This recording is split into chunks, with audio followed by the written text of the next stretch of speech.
Have you ever sat there, staring at your phone, hoping he'll finally text you back, wondering how someone who once called you their world can go completely silent? You're not alone. But here's the truth. No one wants to admit, men don't come back because you chase.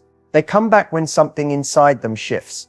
And in the next few minutes, I'm going to show you exactly how to trigger that shift. This isn't about games. This isn't about manipulation. It's about understanding the way male psychology actually works and using that insight to flip the script. Imagine this. He suddenly feels your absence more than ever. He starts checking your socials. He begins replaying old memories. And before he even realizes it, he's the one reaching out. This video reveals one simple science-backed trick that sparks that exact response. No begging, no chasing, no second guessing. This is something you can do starting today. And the beauty of it? It puts the focus back on you, your power, your energy, your self-worth. Because when you shift the energy, he feels it. And when he feels it, he can't ignore it. So stay with me, because in the next few minutes, we're not just talking about how to get him back. We're talking about how to get you back. The version of you that's irresistible, magnetic, and in full control. Let's get into it. So let's talk about what actually happens in his mind after a breakup. Because understanding why someone starts to miss you is the first step in making it happen.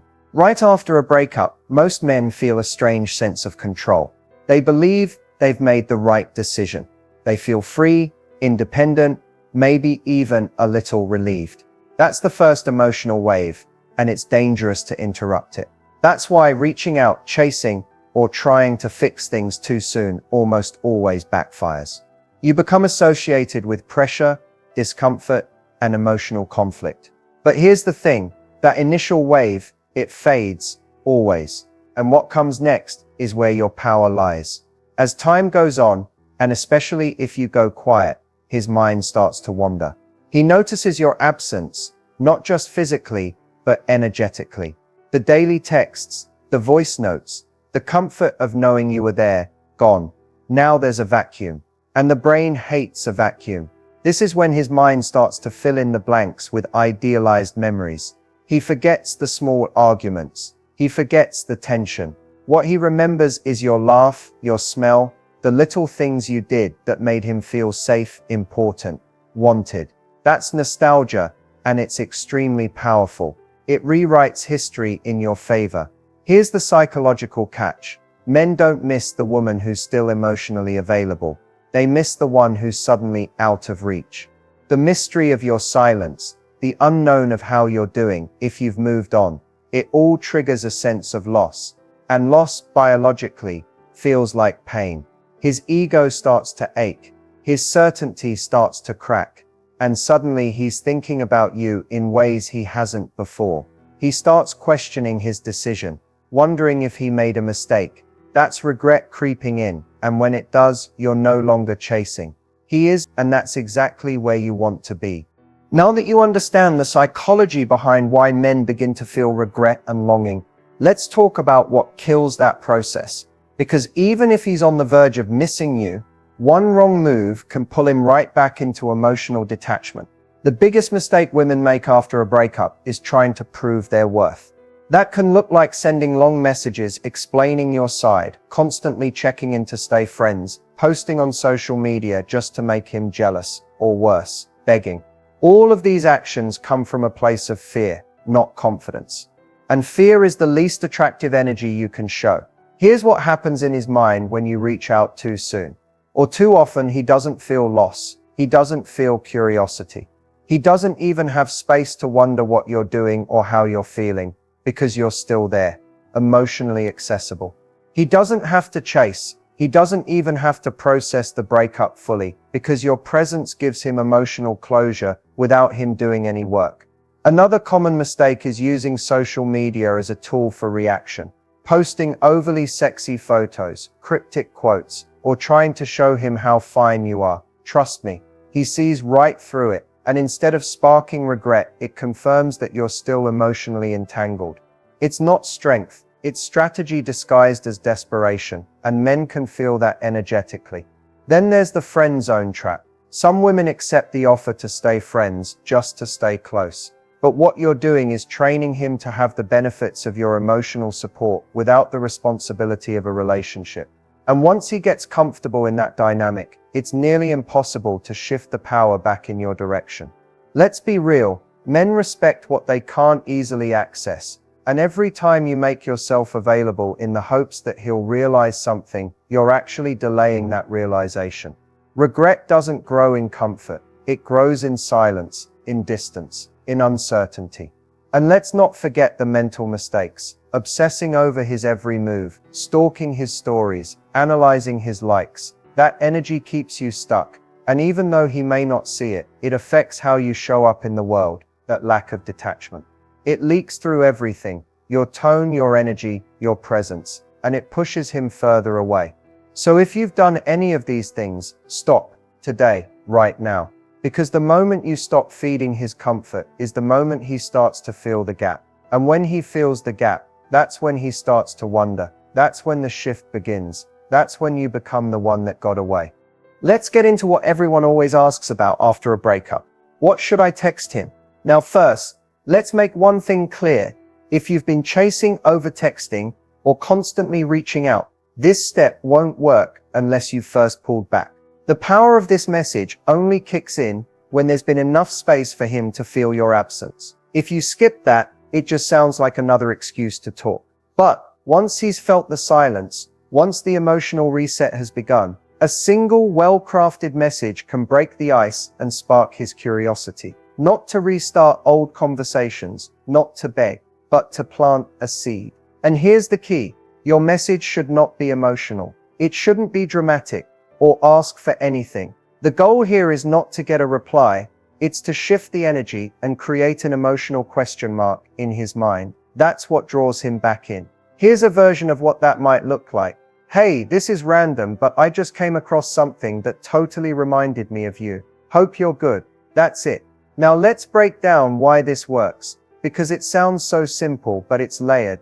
First, the phrase, "this is random," signals that you're not overly emotional or trying to start a deep conversation. You're casual, detached, and neutral. That's disarming. Second, "reminded me of you," subtly reintroduces the connection, but without expectation. It pulls on nostalgia and personal association, which stirs emotional memory. Third, "hope you're good," closes it off politely, signaling emotional maturity and confidence. You're not fishing for a reply, you're letting him know you're grounded.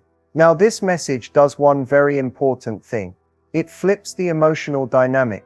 Instead of you chasing validation, you've now become the mystery. Why are you thinking of him? Are you still interested? Do you still care? Has something changed? All of those questions begin to swirl, and men are naturally drawn to close emotional loops. When they can't fully read your intention, they start paying attention. Even if he doesn't. So now let's talk about something most people completely overlook: your energy. Because even without saying a word, without sending a text, without posting anything, you are still communicating with him. And that communication comes through your energy. Energy is real.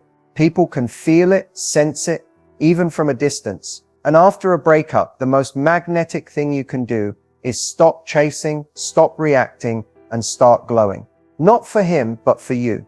That's where the magic starts to happen. When you're caught up in sadness, confusion, or desperation, you emit an energy of lack. It's heavy, it's needy, and whether or not he consciously recognizes it, it repels. But when you begin to focus on yourself, when you pour your time and energy back into your own life, something incredible shifts. You become light again, expansive, confident, and that energy, it draws people in, including him. This doesn't mean pretending to be okay. It means actually becoming okay. You do that by shifting your focus from what you've lost to what you're becoming. Get back into your routines. Say yes to new things. Reconnect with your passions, your purpose, your people. Start becoming the woman he fell for. And then go even further. Become the version of you he never even got the chance to know. When he feels that shift, it triggers something deep. He may not understand it, but he will feel it. Suddenly, the emotional hold he thought he had starts to slip. The version of you that was once available is evolving. She's not reaching out. She's not begging. she's moving on, and nothing builds more pressure in a man's mind than realizing the woman he took for granted is becoming out of reach, on her own terms. Think of it like this: you're not just creating distance, you're building intrigue. And intrigue is one of the most powerful forces of attraction. The less he knows about what's going on with you, the more his mind fills in the blanks. And if your energy is strong, grounded, and magnetic, he will feel the pull, even without direct contact. It's not about being cold or playing games. It's about choosing yourself. That decision sends out a frequency. And those who are meant for you, especially someone who once had a deep emotional bond with you, will feel it shift. When your energy rises, it either pulls him up to meet you, or it leaves him behind. And if there's still a connection, if he still cares, if there's even a spark left, he will come closer. The silent power of not needing him, while still holding space for the possibility of reconnection, is magnetic. That's how you attract, without chasing, without contact, without losing yourself. Here it is, the moment you've been waiting for, the one simple trick that changes everything. It's not a magic word, it's not a secret message, and it's not some manipulative move. It's a shift in how you exist in his world. Or more specifically, how you remove yourself from it in a way that leaves a space he has to notice. Ready? Here's the trick. Disappear from his emotional landscape completely, without warning, without closure, without explanation. Not in a petty or passive-aggressive way. In a calm, powerful, grounded way that silently says, "You lost access to me." Most people stay emotionally tied after a breakup, checking stories, liking posts, responding to texts, staying friends, or leaving doors cracked open just in case. But when you fully remove your presence, digitally, emotionally, energetically, it creates a void, and the brain hates a void, especially a male brain that's used to knowing where he stands with you. What makes this work is the unpredictability. The fact that you're no longer following the script he expected. You're not angry, you're not begging, you're not posting thirst traps, or trying to prove anything. You're just gone. And that silence becomes louder than any words you could have spoken. This trick works because it disrupts his emotional comfort. He might have thought he could come back at any time, that you'd always be there, that he had the upper hand. But now, he's faced with uncertainty, and that uncertainty triggers reflection, regret, curiosity, even panic. You're not blocking him to get attention. You're not ghosting him to hurt him. You're removing your presence because you know your worth. And in that absence, he's left with only two options. He either steps forward, or he loses you for good. That pressure is what makes the difference. And here's where it gets deeper. While you're gone from his world, you're rebuilding yours. You're not sitting around waiting for him to notice. You're healing. You're elevating. You're reclaiming parts of yourself that maybe got lost in the relationship. That quiet transformation, he feels it, even if he can't explain it. He knows something's changed. He might test the waters, like a random hey, or thinking about you. That's not your cue to drop everything and respond. That's your cue to stay centered. Because if he truly wants back in, he'll do more than test. He'll pursue, he'll commit, he'll earn his place again. This trick works not because you're playing hard to get, but because you genuinely detach. Not from love, not from the hope that he may return, but from the need to be chosen. And once that shift happens inside you, everything around you begins to change. This is how you make him come back, not through force, but through absence. Not by showing up louder, but by pulling back with quiet power. If there's one thing that can completely undo all the progress you've made, all the silence, the growth, the shift in your energy, it's this breaking your own boundary just to feel something. And if you want him back, truly back, in a way that's healthy, committed, and real, you have to stop doing this one thing. Stop making emotional decisions based on temporary feelings. Stop reaching out when you're feeling weak, lonely, or nostalgic. Because that one late night text, that one story reply, that one moment of just checking in, it doesn't just chip away at your power. It sends a very clear message. You still need him to feel okay. And here's the harsh truth. The second he senses that, the dynamic shifts right back into his favor. He no longer has to chase. He no longer has to wonder. He knows that with just a little effort, he can have your attention again, without having to change, without earning it, without doing any of the work you thought he was starting to do. You need to stop letting your emotions control the strategy. Yes, it's hard. Yes, it's painful. Yes, there are moments you'll feel like picking up your phone just to hear his voice, or check if he's online. But that short-term relief, it costs you long-term results. And deep down, you know it. You also have to stop trying to prove your worth to him. If he didn't see it when he had access to you, showing him now through effort, through desperation, through over-communication, it won't work. Attraction doesn't grow from logic. It grows from emotion. And that emotion is only triggered when there's space for him to feel the loss. Another thing you must stop doing, replaying the relationship on a loop,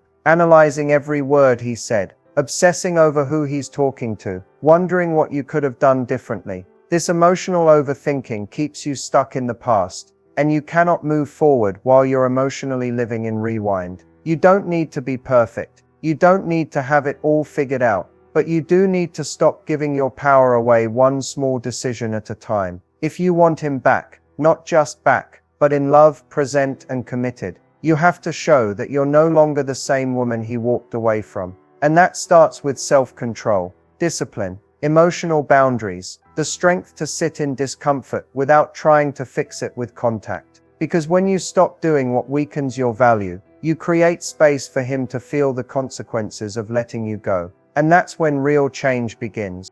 Now that you understand the psychology, the emotional triggers, and the mistakes to avoid, it's time to put all of this into action, because knowledge without movement changes nothing. The final strategy is simple, but not easy. It's about full energetic detachment, while stepping into your higher self and staying there consistently. The trick isn't just to disappear, it's to evolve while you're gone. So here's your action plan. First, go silent. Not as a punishment, not as a game, but as a declaration of self-worth. If he reaches out with low-effort messages, "Hey, I miss you, just thinking about you," do not respond immediately. He needs to feel what it's like to not have instant access to you anymore. Let him sit in that discomfort. If he's serious, he'll show up in a real way, consistently, with clarity. Second, audit your energy. What are you focusing on daily? If you're still mentally chasing him, even in silence, you're still giving away your power. It's time to redirect your focus. Get into your body, move, create, rebuild your life brick by brick. It doesn't have to look perfect. It just has to be yours again. Third, upgrade your environment. That means the people you talk to, the content you consume, and the conversations you entertain. Stop surrounding yourself with energy that keeps you in victim mode. You're not broken. You're not waiting. You're becoming. Fourth, choose emotional discipline. This means not checking his social media, not asking mutual friends what he's doing, not obsessing over signs or signals. If he wants you back, he'll make it known, clearly, directly, and with effort. Your job isn't to analyze breadcrumbs. Your job is to walk like someone who knows she's worth the whole damn loaf. Finally, visualize your end result, not from a place of hoping, but from knowing. Whether he comes back or not, you win. Because you're building a version of yourself that no longer tolerates half-love, confusion, or inconsistency. And ironically, that's exactly the version of you that pulls him back in, not because you needed him, but because you stopped needing him. That shift, it's magnetic, it's powerful, and it's the final piece of the puzzle. You're no longer chasing, you're attracting, you're no longer proving, you're embodying, you're no longer reacting, you're choosing. So from this point forward, your only job is to stay in your power, silently, steadily, without apology. Let him come back to a woman he no longer recognizes, not because she changed for him, but because she chose herself. That's how you win. That's how you shift everything. And that is how you make him come back. Let's take a breath and bring it all together, because you've just unlocked something that most people never figure out. You now understand the emotional and psychological blueprint that makes a man not only miss you, but realize what he lost. And more importantly, who you really are. You learn that making him come back has nothing to do with chasing, convincing, or proving anything. It starts with silence, not as punishment, but as power. Then we explored the psychology of regret and how curiosity and distance can do more for your value than words ever could. You also learned the biggest mistakes women make after a breakup: reaching out too soon, staying emotionally available, and reacting from pain instead of peace. You now know what to stop doing and why that changes everything. We talked about the one trick that works, disappearing from his emotional field in a way that's calm, controlled, and authentic. Not to manipulate, but to create space for real reflection and desire. And then we dove into how to create magnetic energy without even contacting him, by rebuilding yourself from the inside out. Your final strategy is about consistency, about not just disappearing, but evolving in silence. That's what draws him back, not the noise. And even more powerful, you're no longer doing this for him, you're doing it for you. So here's your next step. Watch this video again if you need to. Take notes, reflect, then apply. Start today, not tomorrow. And if you feel tempted to break your silence, come back to this moment. Remember who you're becoming. And remember this, if he comes back, great. But if you come back to yourself, you've already won. If this video helped you, make sure to like, subscribe, and drop a comment below with one commitment you're making to yourself this week. You never know who you'll inspire. Thank you for watching. Now go take your power back. Quietly, confidently, and completely.